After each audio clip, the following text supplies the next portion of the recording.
Dengan begitu banyaknya orang pejabat yang sudah dipenjarakan, apakah korupsi bisa berhenti? Berkurang.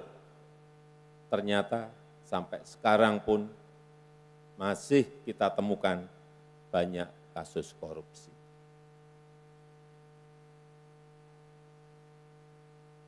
Artinya ini kita perlu mengevaluasi total. Saya setuju tadi yang disampaikan oleh Bapak Ketua KPK, pendidikan, pencegahan, penindakan, ya, tapi ini ada sesuatu yang memang harus dievaluasi total.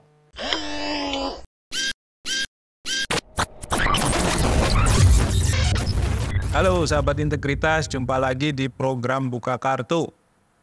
Hari Anti Korupsi Internasional jatuh tanggal 9 Desember kemarin dan kita mendengar pidato Presiden Jokowi. Salah satunya yang ditekankan, strategi pemberantasan korupsi harus dievaluasi total. Alasannya ada 1.300 lebih pejabat dan sektor swasta yang dipenjara karena korupsi. Dan menurut Presiden Jokowi, ini jumlah yang terlalu banyak. Karena itu maka ada kesalahan di dalam strategi pemberantasan korupsi. Nah, kita akan bahas itu dengan Emerson Junto dari Visi Integritas. Tapi sebelum itu jangan lupa like, subscribe ya channel kita. Karena kita akan terus menyampaikan materi-materi dan diskusi-diskusi yang aktual terkait dengan isu tata kelola dan pemberantasan korupsi di Indonesia. Son, ya, Nan. Gimana kabarnya? Celana agak robek nih. Ini. Ini kayak pemberantasan korupsi, robek-robek, ya. Sengaja.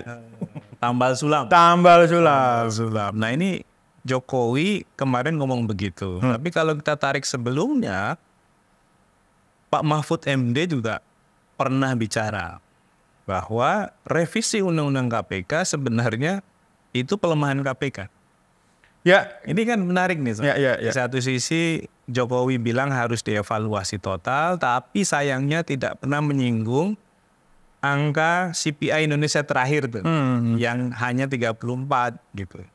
Dia hanya menyinggung soal jumlah pelaku korupsi yang dijerat oleh KPK ya. Itu pun sebenarnya angkanya terlalu kecil sebenarnya, Son. Ya. Kalau kita rujuk di data tren korupsinya ICW kan per tahun aja itu 1000-an.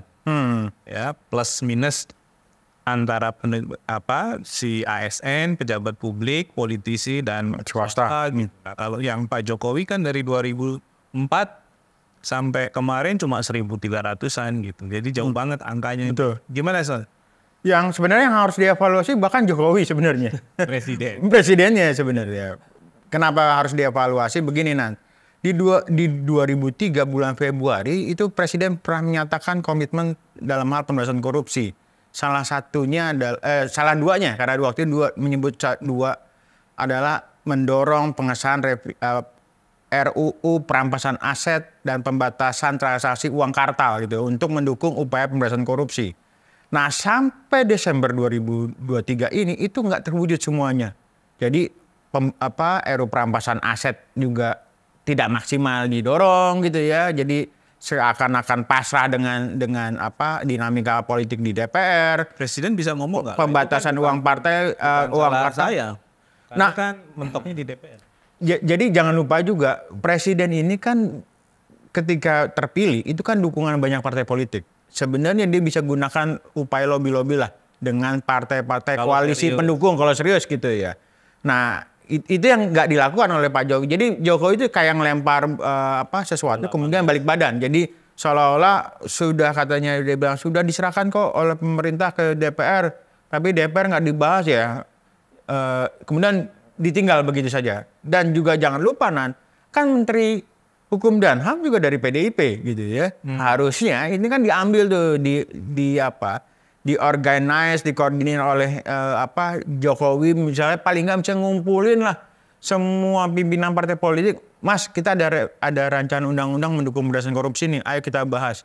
Tapi nggak juga dilakukan oleh Pak Jokowi gitu ya. Jadi bisa dibilang ini abu-abu semua. Betul, jadi sekedar pernyataan. Kalau dulu kita pernah bikin tulisan pemberantasan korupsi di era Pak Jokowi, pemberantasan setengah hati itu. Jadi nggak serius memang Pak Jokowi misalnya memberantas korupsi. Kemudian yang juga harus dia setengah plus 1 masih mending ya? setengah 1 bisa lolos gitu ya. Kalau pilpres ya, bisa lanjut jadi pemenang kan. Nah di luar itu kan tadi nggak ada singgungan soal indeks persepsi korupsi Indonesia ya. Jadi seolah-olah dia hanya tunggal gitu ya menyatakan evaluasi padahal diri dia sebagai leader. Evaluasi apa gitu ya? Betul, itu juga nggak jelas kan seperti itu. Nah yang lain tadi bicara dia sebutin sekitar 1000-an itu buat rentang waktu yang juga panjang ya 2004 sampai sekarang. Padahal kalau jumlahnya misalnya kalau datanya KPK pasti jumlahnya ribuan, apalagi data IC tiap tahun kan ratusan bahkan sampai 1000-an gitu ya. Jadi dia ngomong nggak mendasar, nggak punya data yang jelas soal itu. Nah di luar itu kan juga evaluasi ini juga harusnya berangkat dari apa yang sudah dilakukan oleh Pak Jokowi terhadap upaya pemberantasan korupsi, mendukung atau justru melemahkan. Karena panglimanya justru ada di dia. Panglimanya ada di pemimpin tanda kutip sebenarnya pemberantasan korupsi di Indonesia kan harusnya presiden. Tapi presiden sendiri tidak mencerminkan itu gitu ya. Nah, jadi kita seolah-olah presiden itu ada di luar. Iya seolah-olah jadi dari hasil pemberantasan korupsi yang kemarin betul, jadi seolah-olah dia menyalahkan situasi di luar kendali dia gitu ya. Padahal kurang apa dia bisa mengendalikan apapun kan di Indonesia ini. Nah, kenapa juga yang harus juga dievaluasi adalah Pak Jokowi? Ini statementnya ada dua ya. Pertama Agus Raharjo sebagai mantan ketua KPK, kemudian yang kedua Pak Mahfud MD yang juga akui bahwa revisi undang-undang KPK itu adalah upaya pelemahan terhadap KPK gitu. Nah, kita bisa lihat sebenarnya tadi emang Jokowi nggak bisa lakukan apapun. Sebenarnya bisa, Bos. Kalau kita rujukannya ke pernyataan Agus Raharjo. Betul, Agus Raharjo. Jadi misalnya begini, dia tanda kutip bisa melakukan boikot upaya pembahasan revisi undang-undang KPK di DPR. Yang dilakukan oleh dia harusnya bisa lakukan itu, misalnya tidak ngirim, tidak membuat surat presiden penunjukan wakil pemerintah di DPR misalnya. Dia boikot, nggak perlu dibahas, nggak mau terlibat dalam proses pembahasan. Atau kalau dia bilang nggak usah kan juga nggak akan dibahas. Betul, kan ini kan pembahasan dua pihak ya, pemerintah dan DPR. Tapi yang dilakukan oleh Jokowi, dia bilang ini kan kehendak tekanan dari partai politik. Jadi bahwa dia sendiri. Jadi sekarang kita percaya itu tekanan partai atau karena maunya Pak Jokowi? Saya kira kombinasi keduanya. Tekanan partai juga harus diakui bahwa banyak partai politik yang merasa gerah dengan performa dari KPK. Jadi banyak kadernya, banyak ketua umum, presiden yang sudah dijerat KPK. Plus juga nampaknya Pak Jokowi juga tidak berkenan tuh dengan keberadaan KPK yang tanda kutip tidak bisa dikendalikan oleh Pak Jokowi. Kan kalau sinyalemen dari atau pernyataan Agus Raharjo itu benar, bagaimana seorang presiden bisa meminta penghentian satu kasus yang ditangani oleh meskipun KPK mengabaikan ya. KPK mengabaikan karena memang secara undang-undang nggak mungkin gitu. Saat itu KPK adalah lembaga yang independen. Betul, super body kan. Jadi bukan di bawah kekuasaan eksekutif. Nah, kalau sekarang kan di bawah kekuasaan eksekutif. Jadi bisa seenaknya tuh presiden manggil KPK, pimpinan KPK atau misalnya menempatkan. Nggak harus presiden lah, suruhannya, messengernya kan juga bisa. Bisa. Jadi itu yang kemudian kita bilang sebenarnya yang harus dievaluasi Pak Jokowi sendiri. Jadi bukan evaluasi, mungkin refleksi ya. Jadi apa sih yang sudah dibuat oleh Pak Jokowi dalam pemberantasan korupsi justru mendukung. Betul. Itu kita lihat sih enggak. Jadi makin lama makin memperlihatkan bahwa memang dia tidak punya komitmen mendukung upaya pemberantasan korupsi. Dan satu lagi yang juga sekarang jadi perbincangan netizen itu kan sebenarnya yang bohong siapa sih? Benar. Ketika Mahfud bilang sebenarnya itu pelemahan. Pak Agus Raharjo bilang ada perintah tekanan dari Jokowi untuk menghentikan kasus Setnov misalnya. Tapi kan kemudian Pak Jokowi membantah, istana membantah gitu ya. Nah ini yang kita bisa percaya siapa? Jadi kita di masyarakat sipil itu punya kepercayaan misalnya apa yang dikatakan Pak Agus Raharjo, kemudian Mahfud MD, itu benar adanya. Dan kita juga kalau kita ikuti proses-proses politik perkembangan pembahasan revisi Undang-Undang KPK itu dan dinamikanya, ya kita percaya bahwa memang apa yang dikatakan dua orang ini benar, gitu ya, bahwa ada tekanan, ada upaya-upaya pelemahan. Jadi pelemahan itu kan nggak hanya banyak cara ya, banyak jalur ya. Yang dilakukan satunya ada lewat legislasi. Pelemahan ini ya KPK ya. Kita tahu KPK ini kan di titik nadir ya. Lembaga yang sangat dielukan publik, bukan hanya Indonesia sebenarnya. Karena negara-negara lain juga surprise dengan KPK, sehingga banyak dari mereka yang kemudian tahu ya, KPK kok bisa sepowerful itu gitu ya. Tapi kemudian kan seiring dengan keputusan politik merevisi Undang-Undang KPK, ya KPK pelan-pelan ya, tapi pasti mengalami penurunan kinerja, reputasi, dan juga kepercayaan publik. Yang ini tadi kita sudah diskusikan ya, sebenarnya ini bagian dari persoalan kebijakan politiknya Presiden Jokowi sendiri gitu ya, dengan merevisi Undang-Undang KPK gitu. Apa sih yang salah dari KPK selama ini? Kan sebenarnya kalaupun ada ya catatan-catatannya, tidak harus sampai ke merevisi undang-undangnya gitu ya. Apalagi Dewas kan juga melempem ternyata. Betul, semakin lama semakin melempem. Kita tahu dulu diagung-agungkan sebagai alat pengendali supaya tidak ada abuse of power dari pimpinan KPK.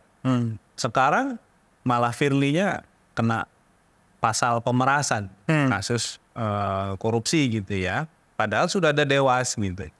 Artinya kan Dewas sendiri sebagai fungsi baru yang diletakkan di dalam konteks Undang-Undang KPK baru juga tidak berjalan efektif.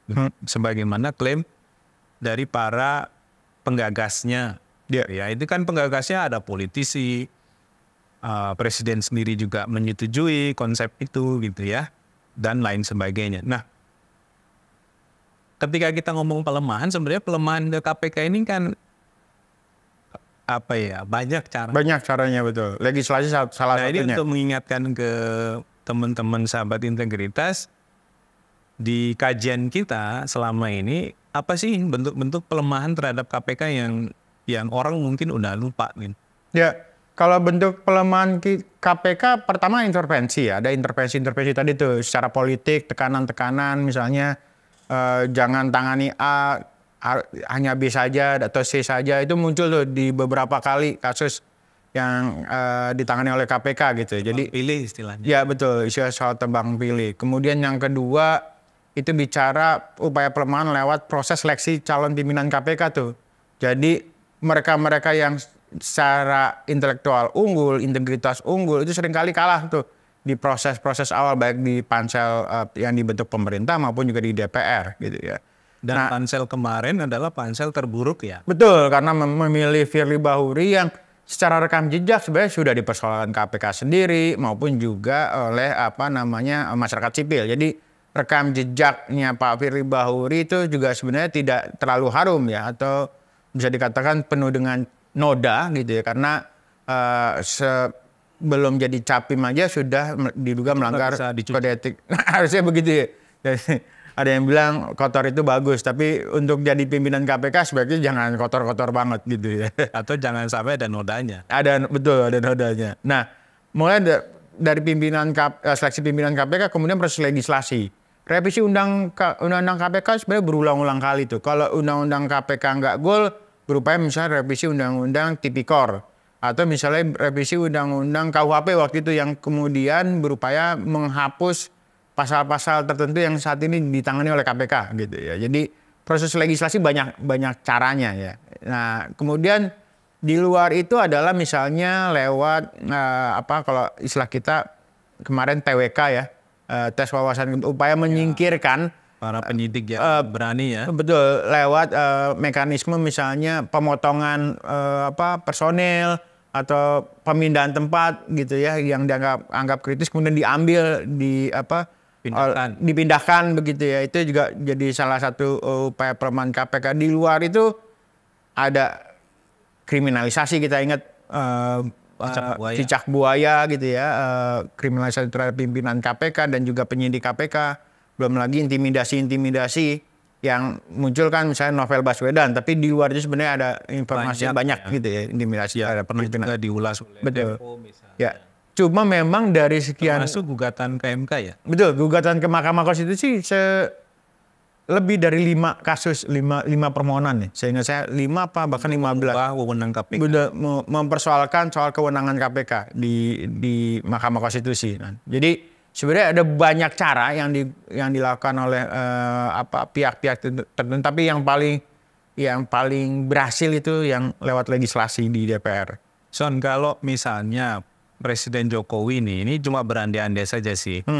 Itu tetap tegak lurus dengan strategi pemberantasan korupsi yang ya sudah ada sebenarnya, tinggal dipakai, tinggal diteruskan gitu ya, nggak usah diutak-atik.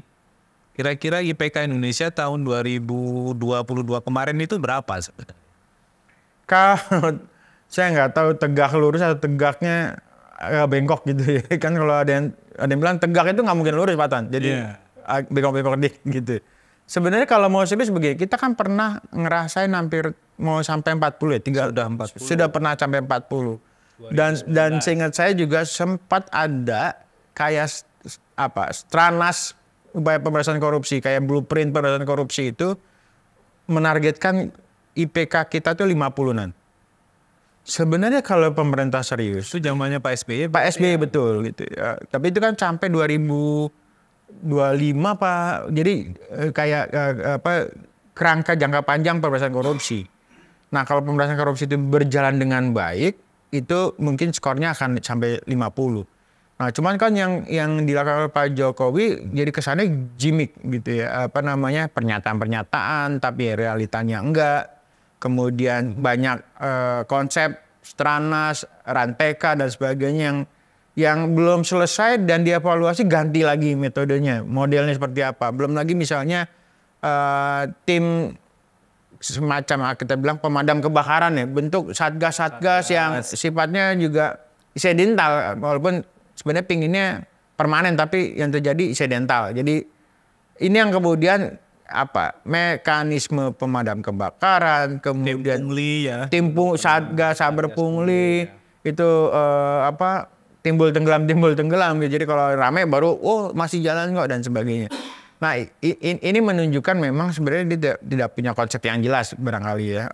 Ke depan itu seperti apa, kemudian strategi pembenuhan menaikkan indeks persepsi korupsi kita itu nggak dilihat misalnya secara komprehensif. Jadi dipikir misalnya dengan tidak banyak nangkap orang itu akan meningkatkan kepercayaan publik terhadap pemberantasan korupsi di Indonesia. Padahal justru sebaliknya. Sebenarnya seneng ya kalau ada pejabat ditangkap. Betul. Jadi sebenarnya juga kalau ya lagi-lagi tadi masyarakat kan pinginnya ada koruptor hukumannya mati misalnya, tekanan publik.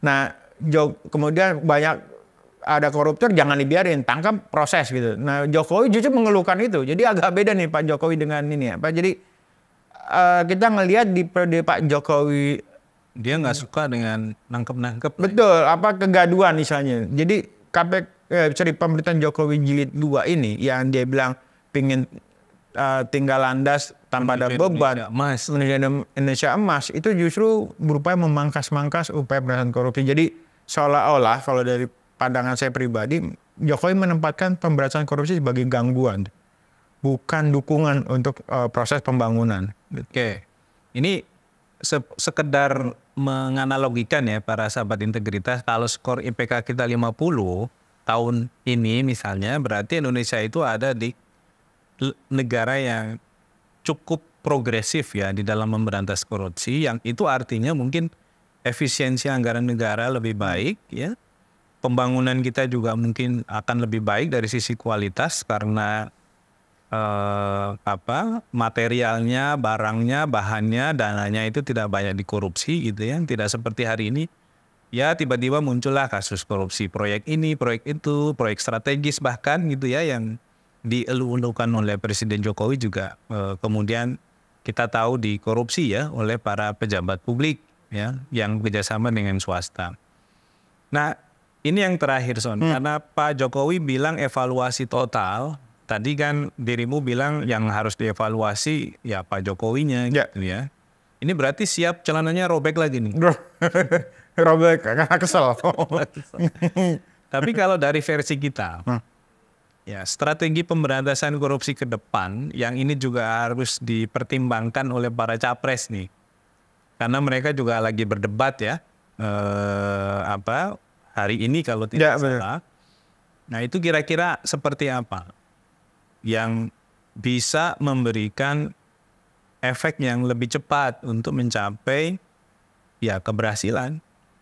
Ya kalau dari kami misalnya kita harus mengembalikan dari upaya pelemahan jadi memperkuat upaya pemberantasan korupsi. Caranya apa? Memperkuat KPK salah satunya. Jadi satu undang-undangnya dikembalikan lagi. Undang-undangnya dikembalikan. Kalau ada calon presiden yang berani nggak ini? Nah itu juga nggak pernah jelas tuh. Dia selalu bilang memperkuat KPK, tapi caranya apa nggak ada yang jelas tuh. Bukannya ada yang satu bilang akan mengembalikan KPK. Iya mengembalikan. Undang lama. Kalau yang saya coba cermati belum. Nggak tahu kalau si. Saya nggak berani nyebut namanya karena nanti dianggap promosi gitu ya. Tapi ada yang punya statement seperti ini. Ya. Yang pasti bukan pasangan dua ya. Karena kan ini produknya Pak Jokowi gitu. Terus selain itu apa? Yang kemudian yang kedua memang harus dikembalikan soal program atau rencana aksi pemberantasan korupsi yang itu arahnya adalah meningkatkan indeks persepsi korupsi. Karena kalau meningkatkan indeks persepsi korupsi kan bicara soal investasi, pokoknya hal-hal yang berbau dengan pihak eksternal ya. Jadi kemudian berusaha, jadi kemudian upaya penegakan hukum yang berjalan, pencegahan misalnya di sektor-sektor yang terkait dengan perizinan. Nah itu yang kemudian harus dilakukan tuh Nan. Jadi jangan ada praktek-praktek pungli dalam konteks investasi misalnya. Tidak ada praktek korupsi misalnya ketika investor datang ke luar negeri, dari luar negeri mau berinvestasi di Indonesia.